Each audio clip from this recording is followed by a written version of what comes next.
ہے کیونکہ کراچی جو ہے معاشی ہب ہے پاکستان کا, 3 کروڑ کے قریب آبادی ہے. اور آپ کو یہ جان کے بڑی حیرت ہوگی کہ کے الیکٹرک کا جو انتظام ہے وہ رو اور موساد کے پاس ہے. کیا کہہ رہے ہیں؟ ہاں میں آپ کو صحیح کہہ رہا ہوں, حقیقت کہہ رہا ہوں. اور یہ ایک باقاعدہ منصوبہ بندی کے تحت اس کا نظام ہائی جیک کیا گیا عربز کو بیچ میں ڈال کے. اور یہ نظام اس لیے ہائی جیک کیا گیا کہ جب چاہے گی کے الیکٹرک کی انتظامیہ صرف اوور فلو کر کے آپ کے پورے کراچی کو آگ لگا دے گی, کسی بم کی ضرورت نہیں ہے اس کے اندر. ایک منٹ, یہ ہے الجومیا پاور لمیٹڈ, ٹھیک ہے, جس کو آپ نے KESC سے پرویز مشرف نے معاہدہ کیا اور پوری دنیا کو یہ بتایا کہ یہ سعودی عرب کی ایک کمپنی ہے.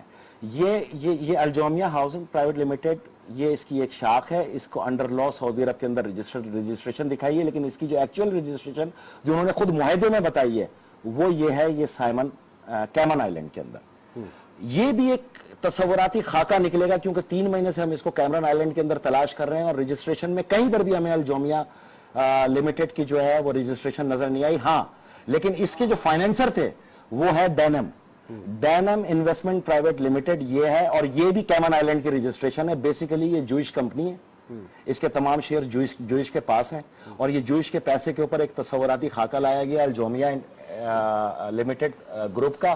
الجومیا نے ایک تصوراتی خاکہ بنایا جس کا نام ہے الابراج گروپ. الابراج گروپ کی کوئی ایسی پروفائل نہیں ہے کہ وہ کہیں کام کرتی ہوئی نظر آئی ہو. یہ پوری دنیا سے رو اور موساد کے ایجنٹوں کو اس کے اندر جمع کیا گیا. اور یہ آپ کو جان کے بڑی حیرت ہوگی جو کہتے ہیں کہ صرف اس کا نقوی مالک ہے, نقوی مالک نہیں ہے. اس کے اندر یہ تمام مالکان کی میں پروفائل لے کے آیا ہوں جو انہی کی ویب سائٹ کے اندر ہے. اس کے اندر یہودی اور انڈین نیشنل جو ہیں وہ اس گروپ کے اندر ہیں اور اس گروپ کی وجہ سے وہ پاکستان میں ایزی ٹریولنگ کرتے ہیں. آپ کے شہر کی ایک چیز رو جو ہے, جو کہ جس کو ریسرچ اینڈ انالیسس ونگ کہا جاتا ہے انڈیا کا, وہ پاکستان سے جمع کر چکے کہ کس گلی کے اندر کتنے مکان ہیں, کتنے انجینئر ہیں, کتنے ڈاکٹر ہیں, کتنی انڈسٹری ہے. یہ میں نے آپ کو پورا اس کا پروفائل پیش کر دیا. اس میں چند پاکستانی بھی ہیں اور الابراج جو ہے یہ خاکہ ہے, تصوراتی خاکہ ہے. اور اب میں آپ کو ایک بات کلیئر بتا دوں, فیصل آپ بھی یہ بات لکھ لیں, پاکستان میں کوئی بیرونی امداد نہیں آتی. جس طرح داعش کو وہیں کی آئل ریفائنری پہ قبضہ کرا کے اور پیدا گیری کا اڈا دیا گیا ہے, اسی طرح یہاں پہ کے الیکٹرک دیا گیا ہے. آپ مجھے بتائیں 800 ارب روپے کا کاپر موجود نہیں ہے, ان کے گودام میں بھی موجود نہیں ہے, تو 800 ارب روپے کا کاپر بکا تو ہے نا, وہ 800 ارب روپے کدھر ہے؟ کہ الیکٹرک سے پکڑ کے کوئی پوچھنے کو تیار ہے پاکستان میں؟ کوئی پوچھنے کے لیے تیار نہیں. اس کی وجہ یہ ہے کہ کے الیکٹرک سب سے بڑا دہشت گردوں کا یہاں پر فائنینسر ہے. آپ میری بات میں یقین کریں, اس کے آدھے سے زیادہ ڈائریکٹر انڈیا سے تعلق رکھتے ہیں. 30% ڈائریکٹر جو ہے اس کے اسرائیلی ہیں. اس پہ آپ کے ڈیٹیل میں سال سے کراچی کاپر وائرنگ کے ساتھ چلا کرتا تھا. KESC کاپر کا جو ریٹ ہے 1190 روپے کلو اور یہ جو المونیم ریٹ ہے یہ 390 یا 395 روپے پر kg ہے. پورے کراچی سے جو کہ 1200 کلومیٹر کے ایریے کے اندر محیط ہے یہ تار, وہ کاپر کو ریموو کیا گیا اور اس کے اندر جو ہے المونیم کے کاپر وائر ڈال دیے گئے. وہ سارا کاپر پاکستان سے اسمگل کیا گیا, چوری کی گئی. 16 ارب روپے میں کے الیکٹرک نے یہ ادارہ خریدا.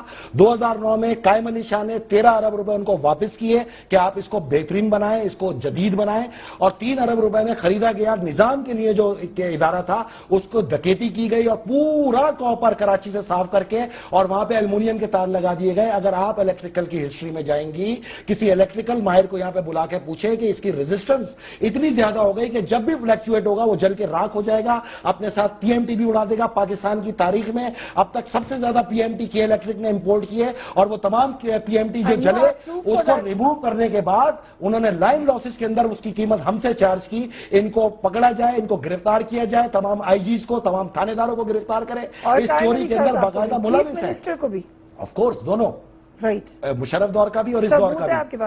بالکل میں آپ کو سارے ثبوت دوں گا اور میں آپ کو بتاؤں کہ اس پہ ایک کیس سپریم کورٹ میں آلریڈی پینڈنگ میں, نیب میں پینڈنگ کے اندر ہے. میں آپ کو کہے گا کہ 7,500 کروڑ کا تانبا 15,000 کروڑ میں آپ کو خریدنا پڑے گا. اس وقت تانبے کی جو اس وقت انٹرنیشنل مارکیٹ ہے, آپ لا کے اس کو تاروں کے اندر مینیپولیٹ کریں اور پھر لگائیں, آپ کو اندازہ ہوگا کہ کتنا بڑا ایسٹ چلا گیا اور آپ لوگ دیکھتے رہ گئے.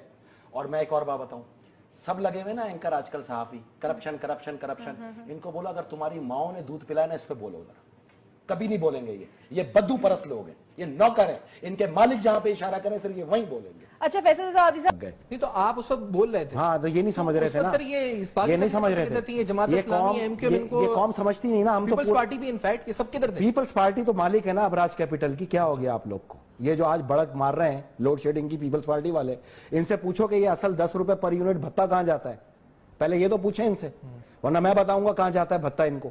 یہی تو ہے سارا سب سے بڑا عذاب. انہوں نے تو 800 ارب روپے کا کاپر چروایا ہے. میں آپ لوگوں سے کہتا رہا کہ اس وزیر اعلیٰ سے پوچھیں, یہ وزیر خزانہ تھا اس وقت, کہ یہ 800 ارب روپے کا جو کاپر چرایا گیا کہ یہ تمہاری ثوابدید نہیں تھی کہ تم خزانے کی حفاظت کرتے؟ تم وہاں تو بھتہ لیتے رہے اور آج یہاں پر جینٹل مین بن کے پورے کراچی کے اندر عوام کو بے وقوف بنانے نکلے ہو. اب میں آپ سے یہ بول رہا ہوں کہ یہ تو ہو گیا, تو میرے بھائی یہ جو 17,718 کروڑ روپے میں اس نے شیئر بیچے, ابراج کیپٹل نے کس حیثیت میں بیچے ہیں؟ معاہدہ تو ختم ہو چکا, یہ تو واپس قومیہ لیا, پھر آٹومیٹک یہ پاکستان کی ملکیت ہو گیا, تو اسٹیٹ بیچے نا. اگر یہی پیسہ آپ نکال لیں تو آپ کا کتنا قرضہ اترتا ہے پاکستان کا؟ میں یہ بتانا چاہ رہا ہوں کہ ابراج کیپٹل تو مالک ہی نہیں ہے, اور اس کے اوپر ایک کیس ہے خود کورٹ کے اندر, شیروانی انٹرپرائزز ورسز کے الیکٹرک, اور اس کے اوپر پرسو نہیں کیا جا رہا. اب میں آپ سے یہ بتاتا ہوں کہ جب یہ بیچ دیا آپ نے تو پاکستان میں کوئی پوچھنے کے لیے تیار نہیں, اور سب سے بڑا ظلم کیا ہے کہ نیپرا آپ سے کہہ رہا ہے کہ بھائی وہ ایگریمنٹ تو لائیے جو آپ نے یہ شیئر بیچے شنگھائی الیکٹرک کو, تو آگے سے کہا جاتا ہے کہ جناب حفاظتی وجوہات کی بنا پر ہم اس ایگریمنٹ کو ڈسکلوز نہیں کر سکتے. ارے آپ تو مالک ہی نہیں ہے, آپ تو وٹنس ہے, آپ ہوتے کون ہو یہ بیچنے والے؟ آپ نے 4600 ارب روپے کا ہمارا کاپر نکال کے بیچ دیا, ہمارا نیشنل ایسٹ, جس میں ڈی جی رینجر کی گواہی موجود ہے. تو پاکستان میں کوئی اس کو گرفتار کرے گا؟ کوئی اس کرپشن کے اوپر بات کرنے کی کوشش کرے گا؟ دوسری چیز آئے, معاہدہ کیوں نہیں دے رہے؟ اب اس پہ ہم لگے پیچھے.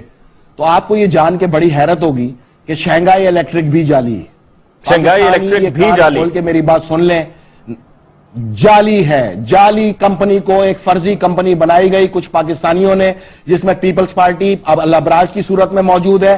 جب ہم نے کورسپونڈنگ کی یہاں سے ٹی سی ایس کیا اور وہاں پہ لوگوں کو بھیجا چائنا میں اس ایڈریس کے اوپر جو شنگھائی الیکٹرک نے دیا ہوا ہے, تو اس مقام پر اس کمپنی موجود ہی نہیں ہے. اسی لیے نیپرا کو نہ ایگریمنٹ دیا جا رہا ہے, نہ معاہدہ دکھایا جا رہا ہے, از خود پاکستان کی پراپرٹی بیچی جا رہی ہے. پاکستان سے سارا کاپر چوری کر کے بیچ لیا گیا ہے, اور اس کے اندر سب سے بڑا کردار ہے سی ایم سندھ سید مراد علی شاہ, کیونکہ یہ خزانہ ہے, ایسٹ ہے. تم 9 سال سے وزیر تھے, تم اس کے ملکیتی اس کی حفاظت کے تم ذمہ دار تھے.